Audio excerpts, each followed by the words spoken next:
You're Sucitto night, you're Sucitto day, and it's a day when Sangha refresh or remember, align themselves to their moral standards. Doing this every 2 weeks, the last 2,500 years, and it's probably that which has kept this thing going. It's a very firm axis, ethical, and it just placing that into the centre of one's attention and reviewing.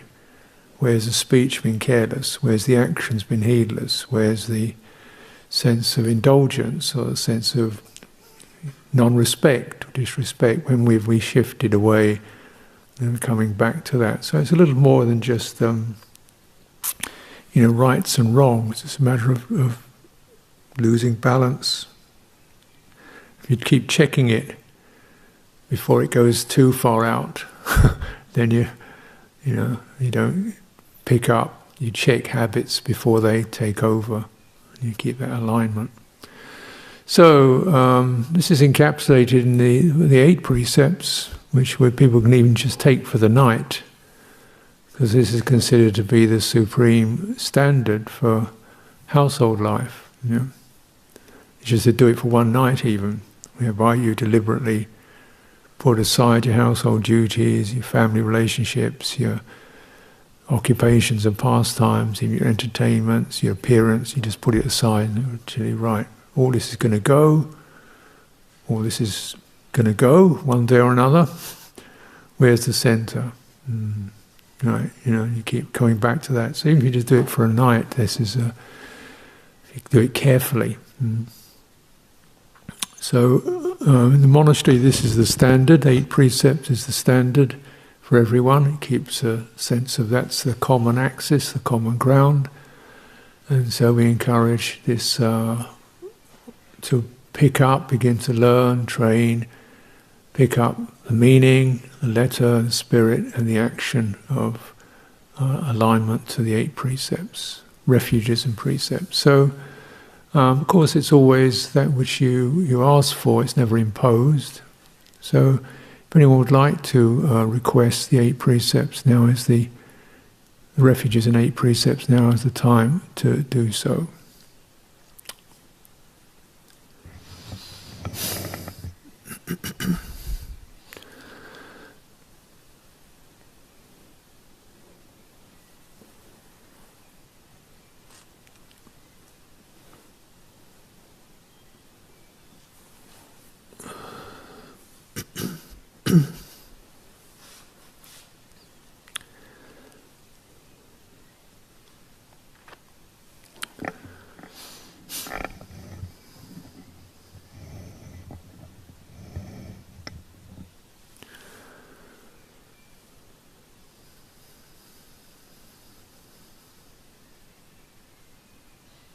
If you don't know how to do it and you want to do it, it's in the books. But if you don't want to do it, we'll move on to the next piece, Dhamma talk.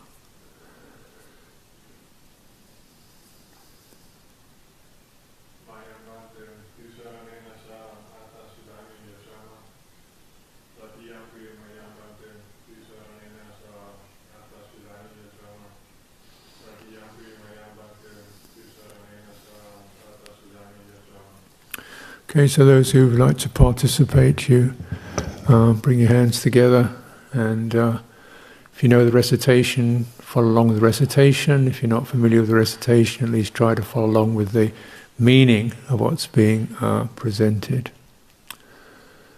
Namo tassa bhagavato arahato samma sambuddhassa. Namo tassa bhagavato arahato samma sambuddhassa. Namo tassa bhagavato arahato samma sambuddhassa.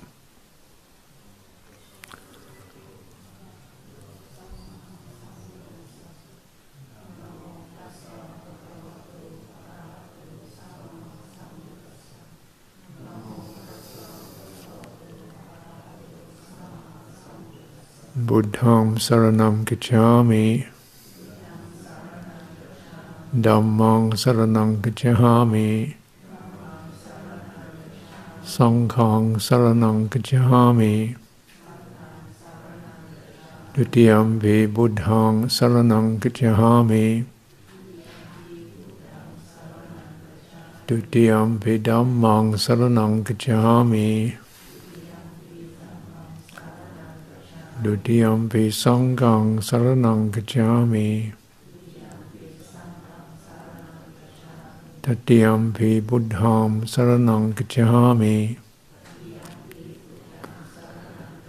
Tatiyampi dhammang saranang gacchami. Tatiyampi sanghang saranang gacchami. Ti saranagamanang nititang. Panati pata veramani sikkhapadang samadhiyami.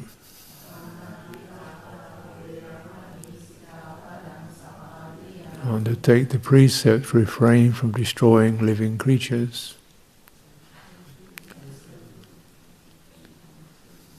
Adinna dana veramani sikkhapadang samadhiyami.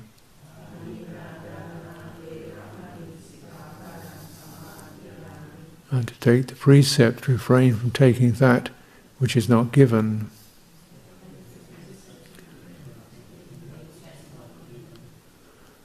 Abrahmacharya veramani sikkhapadang samadhiyami.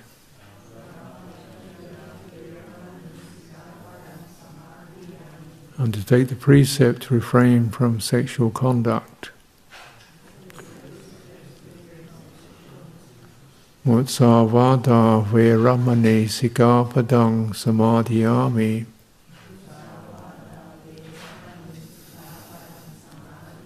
Undertake the precept to refrain from false and harmful speech. Sura miraya majjapamattatthana veramani sikkhapadang samadhiyami.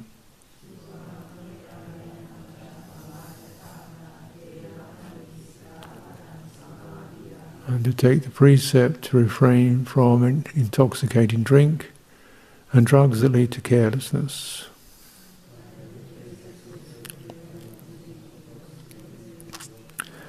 Mikala bhojana veramani sikkhapadang samadhiyami.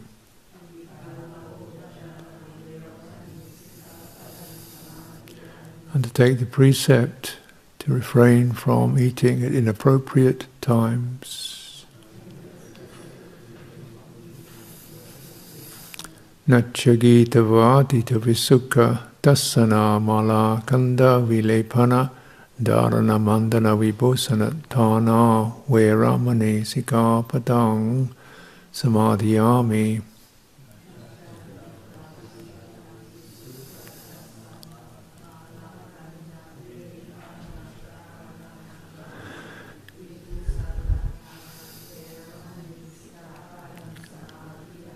Undertake the precept to refrain from entertainments, beautification and adornment.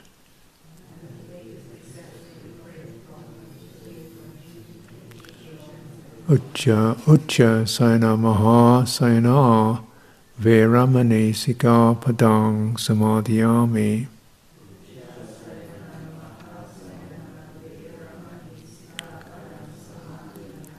Undertake the precept to refrain from using highs and luxurious sleeping places.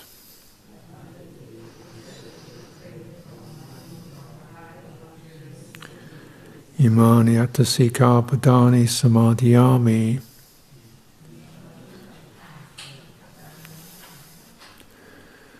Imani sikkhapadani silena sugating yanti, silena bhoga sampada, silena nibbo Tengyanti tasma silang visodaye.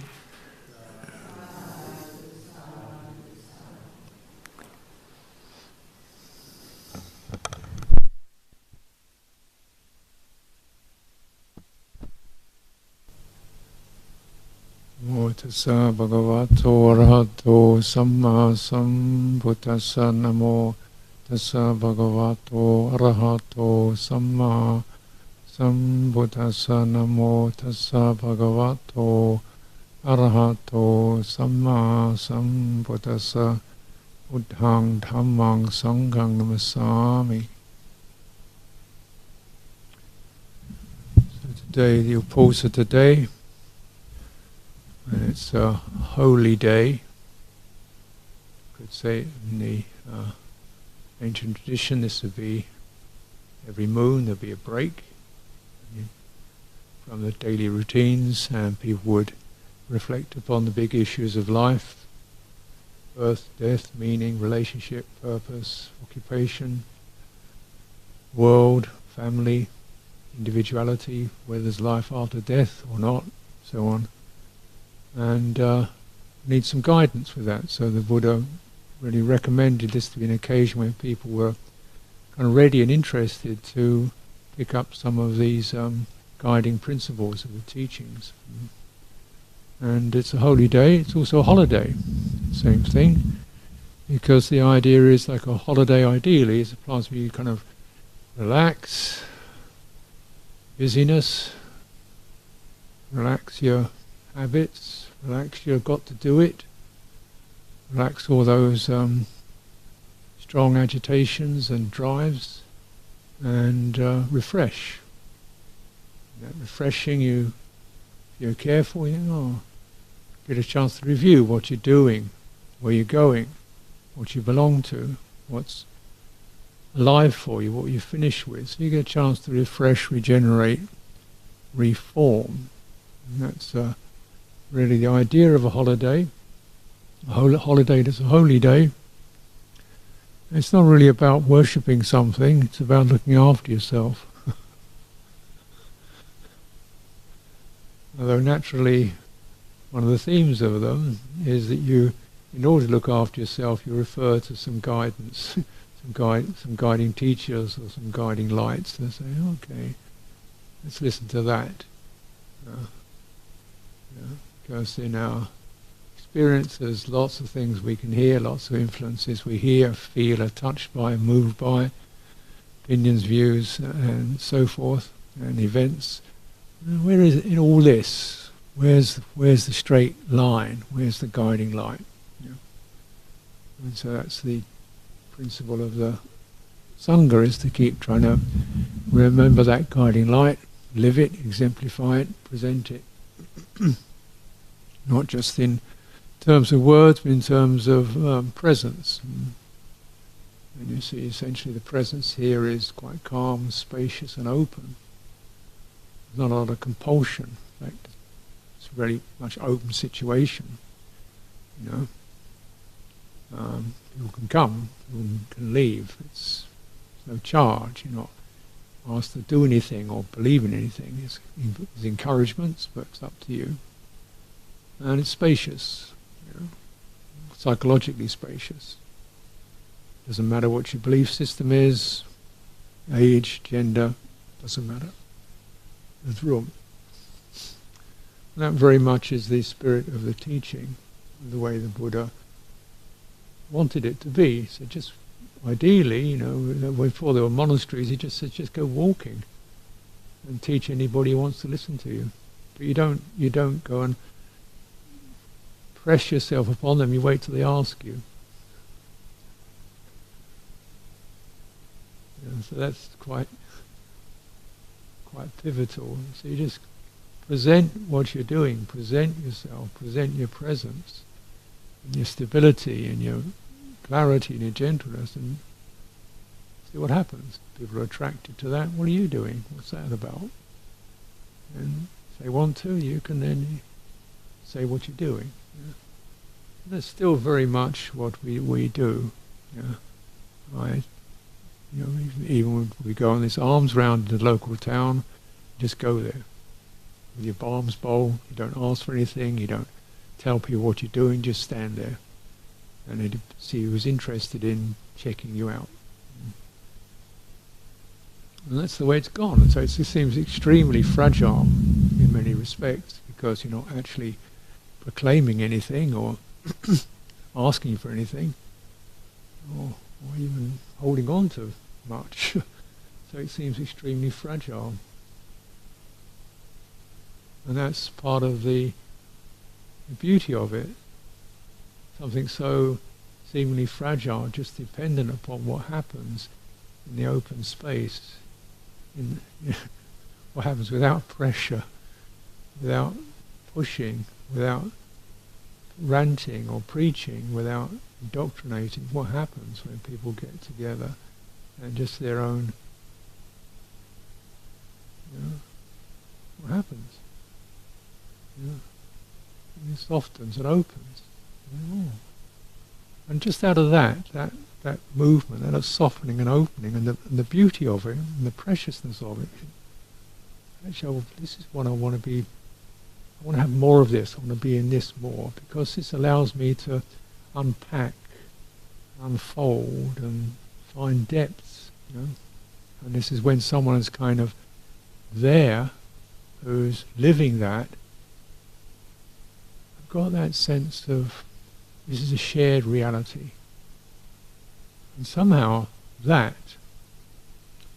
has kept this thing going for 2,500 years.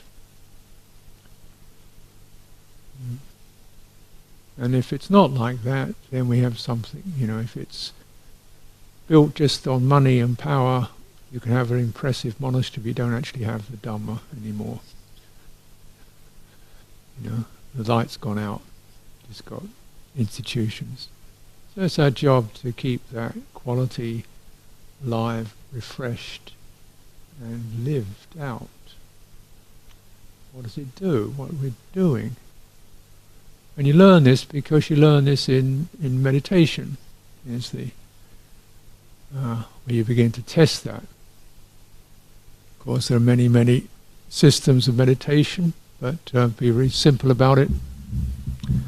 What does the monastery support? What does the situation support? Where there's no pressure, there's no minimal impact, there's not a lot of sound, sights banging away, things you've got to deal with. Open stillness, and it's safe. And it's open and still, but it's also safe, and it's also the sense of there's people are sharing this. And that tuning into that allows something quite involuntary to relax.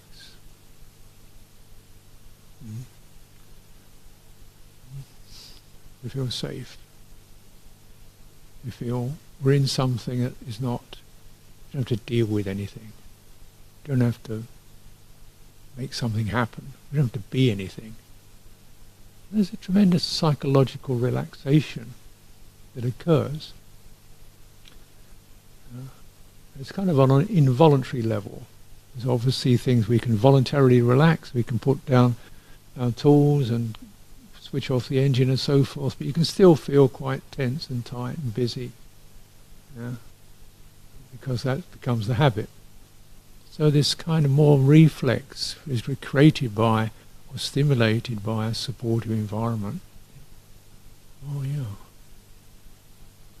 And if you like,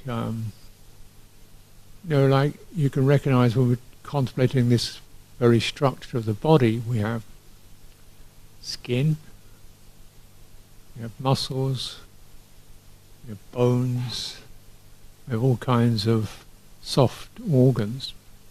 So very simply, all bodies are made like that.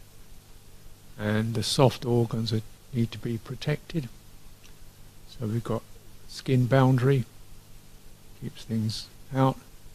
And if that's not hard enough, firm enough, you've got the muscle boundary, definitely pushes things out, forms hard.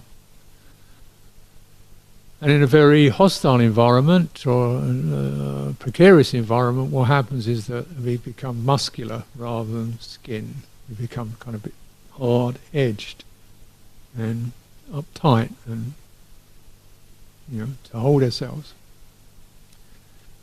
And this is kind of a reflex that the body does. So whenever you get shocked or frightened, you find yourself tense up. You don't find yourself relaxing. you've got lots of banging and crashing and loud noises going on, you don't find yourself softening and relaxing, you find yourself getting a bit more activated. And so the muscle tone gets activated. If he's not doing anything, it activates to form a sense of, I'm ready to do stuff. And that ready to do stuff, activations, which may be necessary at times, sometimes they're overdone, they get locked, so we don't know anything but activation.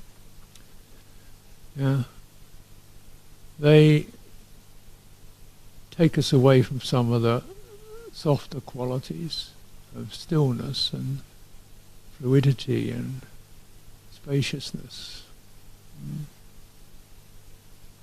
And when there's a lot of impact, as there is in daily life, it's not necessarily violent in terms, it's not life-threatening, but it's impactful.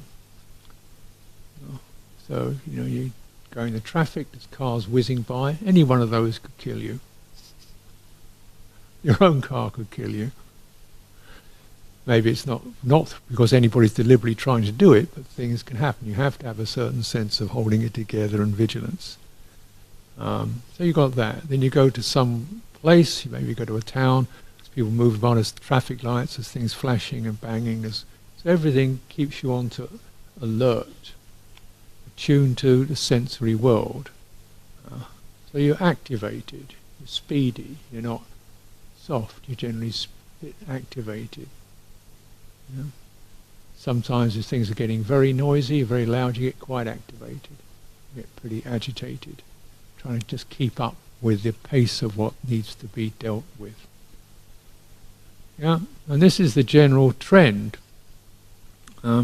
So then, so when people don't have to be activated, then probably, switch on something, some music, movie, download a video or something to keep activated, because you get used to that sense of, something jigging around.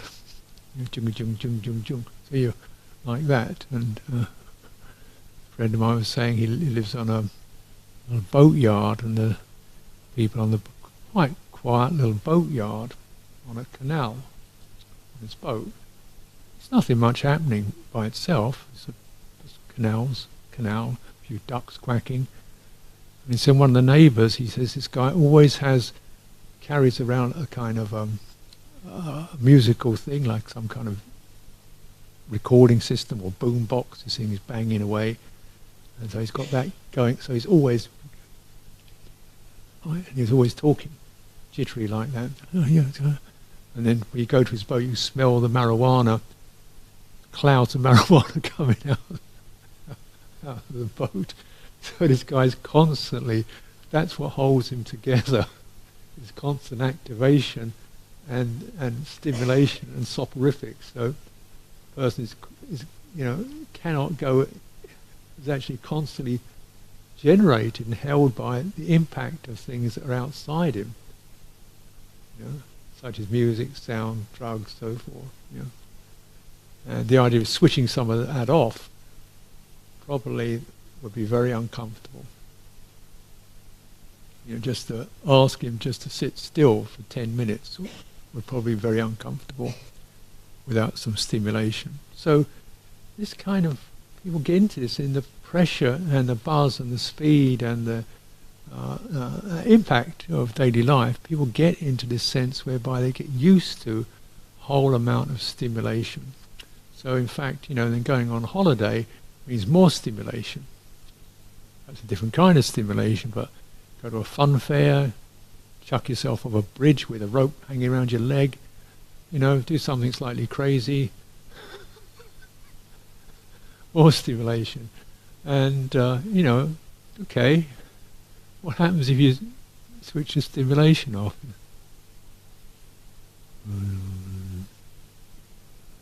Kind of something to do, kind of feel uncomfortable.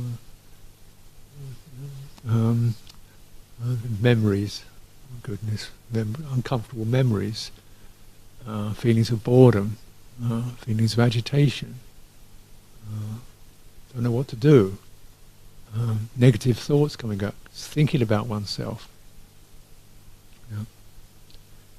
I sometimes give this anecdote of an experiment that was done on a group of people in New England, Boston. They would just say, what do you do? You can sit on this chair for 10 minutes. You don't have to meditate. You sit there for 10 minutes with no stimulation. What you have is a little wire connected to your body, and if you want, you can push a button and it'll give you electric shock. It's like jab of pain. You don't have to, but if you want it, you can do that. And they said, like, majority of people would hit the button to give themselves, sometimes hit the button 20 times in the 10 minutes, because it was something rather than nothing. Without that something, even if it's uncomfortable, there's a feeling of negative thoughts, depression, agitation, worry coming up. Because it's all, the center has not been cleaned, not been refreshed, not been discharged, not been regenerated. It's all external. Yeah? And you get what we call the muscle boundary, which isn't necessarily power muscle, it's a muscle of constant twitchy activity. Yeah? That keeps our awareness poised at the edge of where sense impact is happening.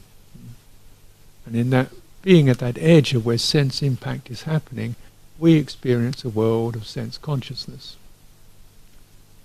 So much so we think this is definitely the real thing, This shape, this size, he's there, we're so many feet apart, that's yesterday, I'm in this town, this is this colour, this taste, definitely this is a pizza, this is a banana, that's reality. And yeah, that's sensory reality, all right. That's it. That's sensory reality. And what you notice about all of that is it's you can't have any of it. It all just passes by. It comes and it goes. Yeah. The rush, it passes by, it comes and it goes. Pleasant comes and goes, unpleasant comes and goes. You can't own it. You try to own it, but you can't. Yeah. And there's the next thing. After I had that, what next? I've done that, and now what next? It's got that to it. That's sensory reality. Having been to this place, now what do I do? Next thing. Having eaten that, what do I do now? So it's always got that momentum to it, and that impact. And some of it, of course, is directly, distinctly hostile. And if we're not actually physically being violated, there's a psychological impact of reading and hearing all these horrible horror stories of violence, war, conflict, famine, that, when you read them or hear them, oh my goodness, unless you're really a stone, you get impacted with a sense of dismay, worry, fear, anxiety, even hopelessness. What's the point of living in a world where there's so many brutal people doing crazy stuff? How are we going to survive? So then it just comes in. And that's our world. Naturally, when your world's like that, then you've got to do something to keep the unpleasant stuff out from just bringing you down. So you have to basically switch things off, try to switch the unpleasant off, and then try to focus on the pleasant, however passing and transient that is. And that's the strategy. But that kind of natural inclination sets up a current in the heart of avoidance. That which is unpleasant we just don't know how to handle it.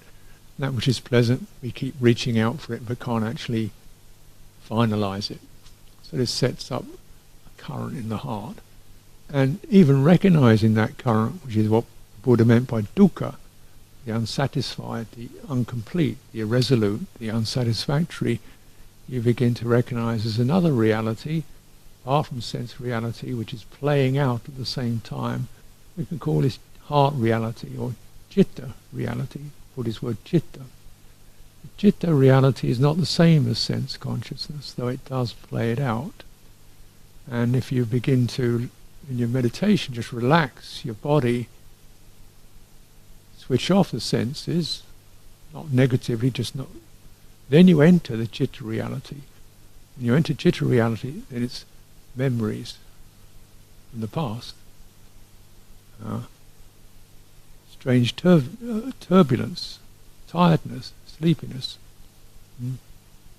Yeah, buzzy mind, buzzy stuff happening, and that's no longer something out there. That becomes internalized, and we feel ourselves in that.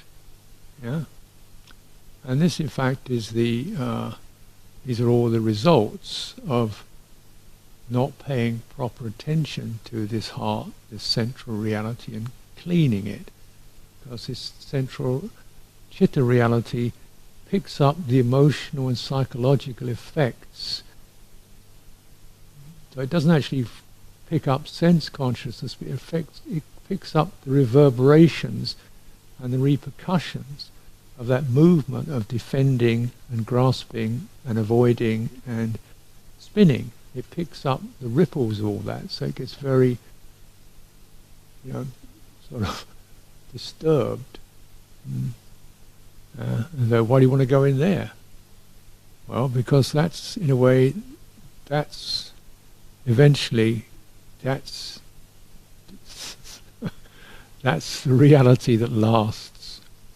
That's the one that counts, because that's the one where your happiness, depression, anxiety, sense of well-being, that's where that comes from, not from the sense consciousness. Sense consciousness can only stimulate it, but ideally you can become independent of that and just live on that purity of heart consciousness alone, which is the aim, the journey, the cultivation that we encourage by our practice, presence and teaching.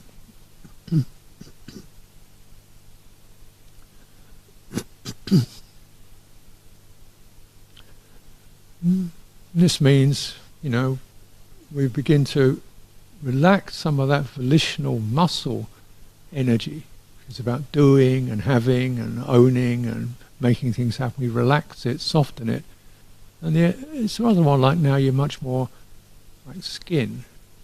Oh yeah, that's happening. I don't have to react to it. I can sense something's happening. Instead of creating a whole yes-no reaction to it, grabbing it or fighting it, pushing it away, I think, oh, it feels like this. Okay. That's skin. Just like you feel it. Rather than, it shouldn't be this way, or it's his fault, or what I'm going to do about it, you just feel this is unpleasant feeling. And actually, this recognition is calm and clear, and it firms us up in a way that's not defensive. It means we've got a sense of clear stability, emotional stability, where before there was a whole lot of agitation. This act of pure acknowledgement, without justifying something, or blaming it on ourselves or others. Unpleasant feeling is like this. And in the sensory reality, you either grab it, pleasant feeling, or you push it, defend yourself against unpleasant feeling. But in citta reality, you can experience unpleasant feeling, not react to it, and it passes. And there's a silence, a spaciousness. You can experience pleasant feeling, not grab hold of it. It passes, and there's a silence and a spaciousness. So you're not caught in this to and fro rhythm. And that practice of this translation from sensory reality to citta reality begins by itself to strengthen, realign and amplify and purify the quality of citta, the heart, center of the mind, center of consciousness. It's not possessive, it's not brittle, it doesn't have an opinion, it's just that which can digest the impact comes to us.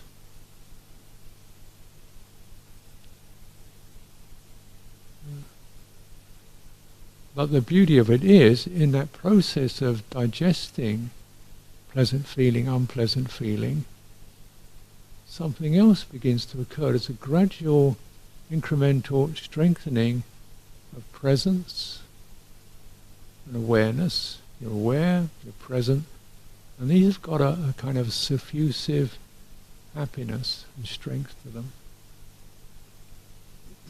which you have to practice with in order to begin to experience. It's not like a sudden hit of pleasure. It's a gentle, calming, refreshing quality. It becomes stronger. And it encourages this greater freedom from fear. Freedom from anxiety, freedom from missing, freedom from losing, freedom from being made to look like an idiot, freedom from getting it wrong, freedom from social pressure, freedom from the future, trying to figure it out, make it work, freedom from the past, regret, doubt, nostalgia, freedom from that.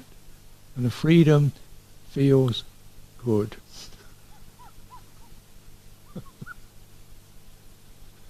Not that we don't have a past, but it's no longer haunting. You can remember things that you've made a mistake with. That was good. Yeah, that wasn't, not to do that again. But it's no longer leaning on you. You can think of, oh yeah, maybe next year I'll do that, but it's no longer dragging you. You still, your freedom feels good. Yeah. And the quality of spaciousness and openness means that because we're not clamping on or resisting things, there's a sense of the inner space opens up. Not a room to move, not a room to just wait on that. We'll see. I'm fine. Something happens or doesn't happen, that's okay. And then so you've got a lot more freedom to decide exactly what feels furthering,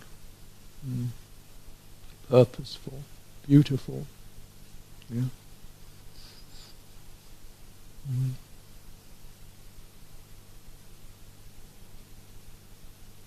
And this, most of us need some support with that, because this inner realm, this citta realm, however fundamental it is, receives the impact of events that have passed, seemingly passed, still like liquid, where something's dropped into it, the ripples are still shaking. And the teaching is those ripples don't actually just fade out without you giving attention to it. They have a potency to still keep stirring unless you give them attention, because there's an unconscious resistance and covering of them. And until there's real openness and dispassion, the regrets, the pains of the past don't disappear. They just get frozen. And for an untrained mind, this is kind of what happens. It's the best it can do. We just shut it down and go look somewhere else and shrug it off and say, get over it. That was 5 years ago, get over it. And you can do this. But actually what you're doing is just putting some more muscle in place. Internal gripping. And you're trying to get over it, you get over it, and then you sit and open up, and there it is again. I thought I dealt with this. No, you haven't dealt with it, because you can't deal with it. It doesn't work like that. You have to give up the idea we can deal with things and just become open to them. Let them work themselves out in that open space. And that's a real maturation that takes years to develop. Most of us will still find ourselves trying to justify or excuse or forgive or let go or give up. But it's always the same volitional quality as trying to make something not be there. Make my ill will not be there. And that volitional quality doesn't have the quality of the space. It's not the same thing. It's some kind of movement where you're trying to blame, excuse something, or give it a lecture. Never mind, people are like that, whatever. But it's all just more volitional movement happening to try to clear out the past. So what do? Do we just sit in it and wallow in it? No. There's a sense in which that the realm of citta, we talked about the skin, the soft stuff, is also, we call it the spine. Like we have the spine of our body, which most of us don't feel unless we damage it, but it's the thing that everything in the body orients around the central axis spine. It's the quiet center. It doesn't have sensation like the skin. It doesn't have volition like the muscles can do things. Spines don't do anything. They don't feel anything, but they maintain gravity and presence. And just as the citta is structured in very much the same way. There's soft edges to it, which can be very light and seemingly almost boundless. We can get very pushy and agitated, you get the muscle sense. And also there's a spinal sense, which means presence. And that presence has an effect. Although it doesn't do anything, what it does is it imparts a stabilizing influence. And what is this spine? We talk in physical terms, it's pretty easy to sense, but in Dhamma, in the world of the citta, the spine can be seen as the refuges, the precepts, the examples, the enlightened ones, everything that says, be upright. It's as simple as that. Everything that says, be upright, be present, be upright and open. Stop fidgeting, stop cowering, stop pushing, stop boasting. Just be present and upright. Everything that says that.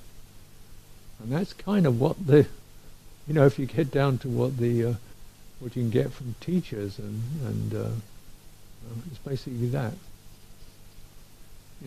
There's all the language and the ideas and so forth, which you can get on a verbal level, but fundamentally the teaching presence is just that spine.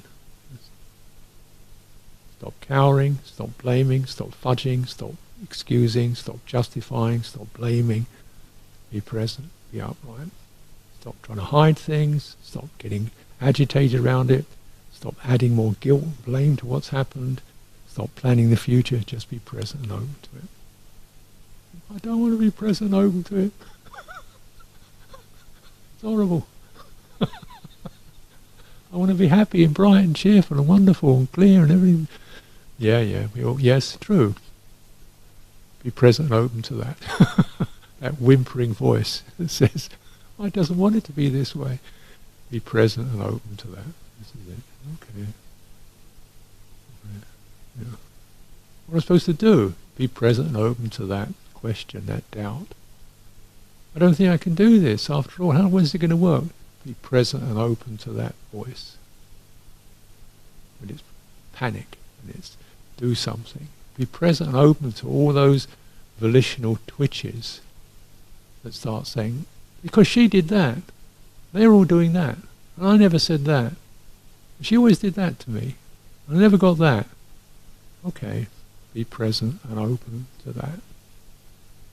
Don't make anything. So this is the middle way, because it's about first accepting these repercussions and reverberations that will be rattling around in the citta,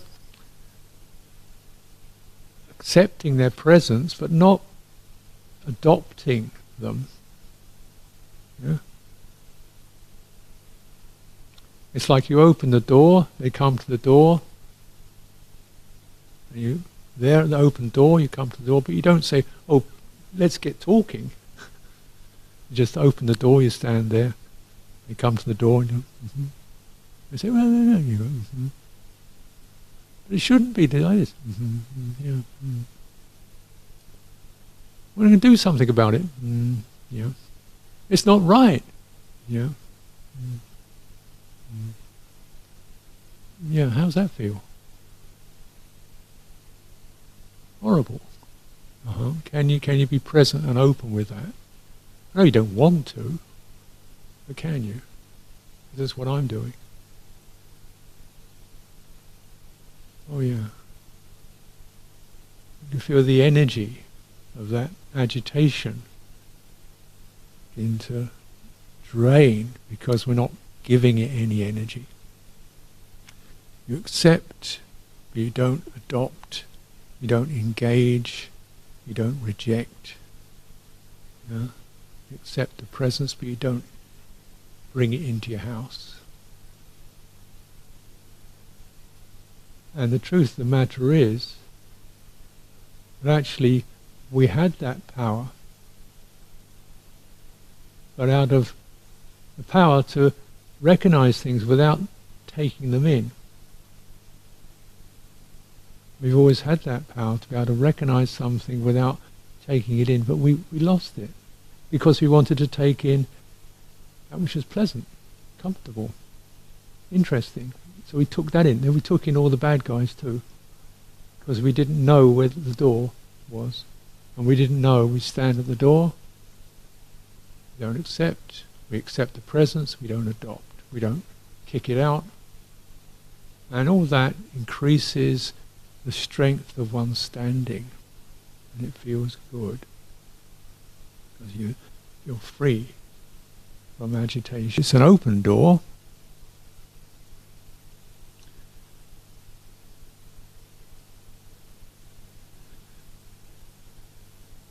And it constantly, that openness constantly keeps us like awake to what's coming, to the sense of the future, or what other people think, or what I will be, what could happen to me, what I'm not getting.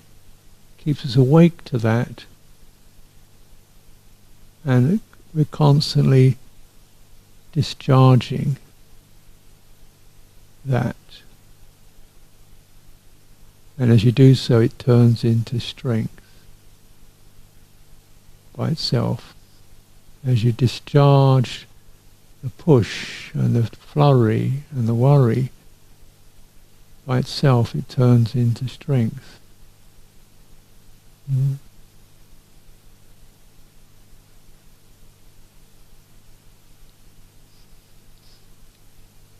So in that there's plenty of room in the open door.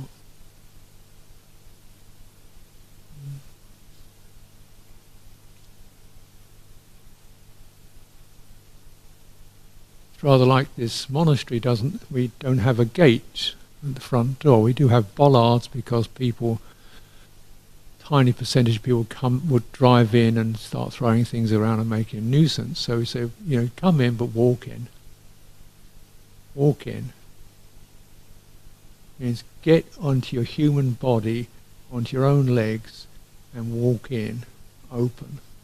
Then you're in. Don't come in your little metal box that you can drive in and whisk out again. Come and walk in.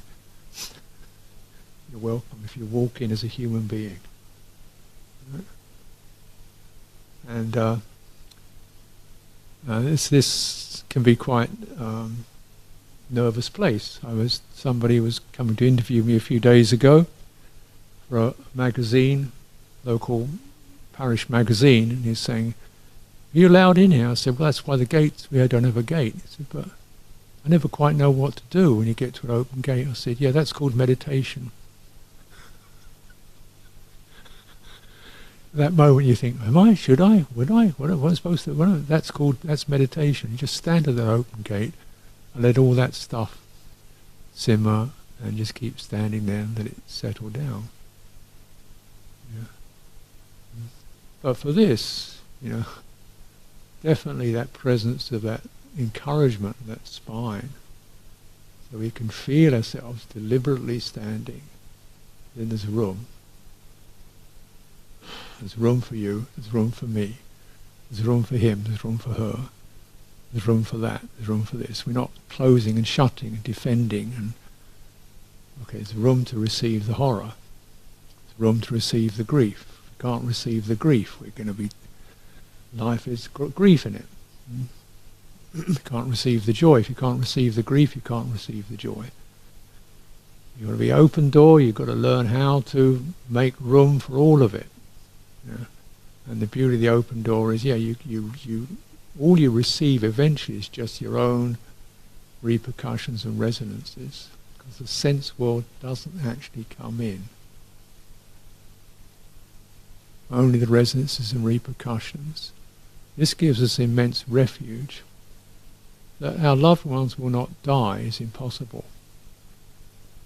That we will not notice it is impossible. But what is possible is we'll notice that, be open to that, and not be shattered by it. That the world could be fair and comfortable and decent is not possible. That we could find somewhere else to go is not possible. But that we could stand and receive the shock and the horror without getting into righteousness, revenge and vindictiveness, that is possible. And it gives you strength, and from that strength you feel compassion. There's room for you, there's room for me. There's no room for everyone else, then you're just constricted. There's no room to receive the impact of the world, then you're restricted, you're closed down, you're just all muscle defending yourself. If you get swallowed up by it, you've got no spine. But if you've got spine and skin, you can receive without getting shocked, knocked around, broken by the world of the past, the world of the present, or the world of what will be. In Citta consciousness, these are all potentially present. Still the past in terms of Citta consciousness, heart consciousness, the present, the future, the other side of the world, what your granny said, they're all there as long as they're there. You don't get away from anything. You're in that. Some of it's because of things you did, some of it's things just because things have touched you and moved into you. That's our place to practice. So here we are recognizing this is quite an unusual way from the way of the world, and sometimes a daunting task, because one can feel very much like, wow, I've got so much going on in me. Well, tell me about it. It's the same for all of us.